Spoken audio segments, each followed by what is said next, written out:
Hey guys, well, many of you who follow my channel probably also follow USNER Doc and the AMP-3 project. If you have checked out, I'll do my wildland first aid kit, which is sort of a modification of his IFAK kit. What I'm going to do this year is separate out the pouch itself. Had quite a bit of room.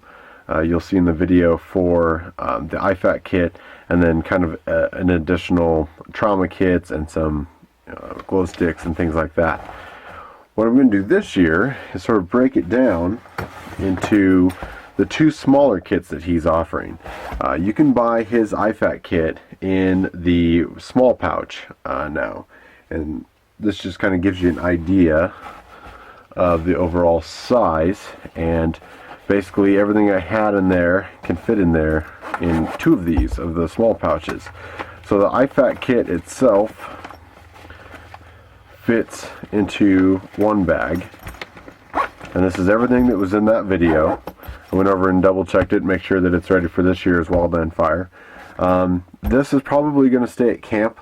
This will be sort of my maintenance boo-boo kit. This basically has a lot of the larger band-aids, small band-aids, everything you'll see in sort of the IFAK kit that you'd be carrying with you. My main concern with the wildland fire is trauma and being able to stop major hemorrhaging and bleeding from, most of the time it's going to be a chainsaw accident. You've got guys in there pulling limbs from trees right behind the sawyer who's chainsawing them off. So that's primarily my main concern. I will carry a small sort of blister kit, more than likely with some duct tape, some non-adherent pads, things like that, as well as this kit here. But primarily, we're just going to be carrying sort of this trauma kit. I relocated the Blackhawk first aid pouch patch onto this pouch here, and then in here I've got the couple of glow sticks. I have the trauma gloves, the SWAT T tourniquet, some gauze, whatever it's called, quick clot gauze, there you go, and then on the bottom is the Oleus bandage. So all the stuff you guys saw previously, but give you an idea of what the insides are made. These are made in Oregon. These pouches specifically for Dave and the AMP-3 project. This is the Coyote Brown Gear Quest. It's right there, made in Oregon, made in the USA. He also has the integrated clips, which I like. It just means you don't have to remember whether you brought the right size clip or not. I was kind of having some issues with the Blackhawk speed clips last year.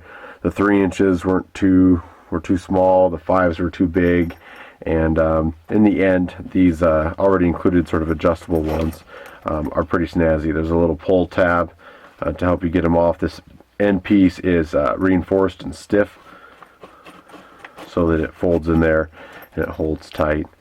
You know, these are a recent purchase, so I'm not going to say that I've tested these for years and years, but this one certainly was. And I have had zero issues with this. You can see it probably needs to get tossed in a bucket with simple green just to get some of the ash and the dirt and maybe get it more to a more respectable bright red this year. But yeah, this big guy, as stuffed as it was,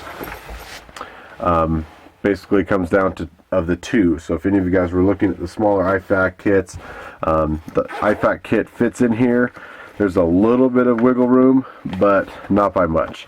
So the IFAK kit is pretty snug in their smaller pouch, which is a nice compact system. So all my trauma and blood stoppers went in a secondary pouch, and I'm just going to signify that by having the first aid pouch on there. And this will basically just be my IFAK, essentially my personal kit for repairing myself back at camp.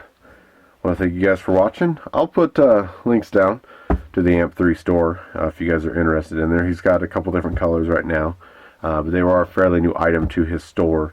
So anyway, thanks for watching.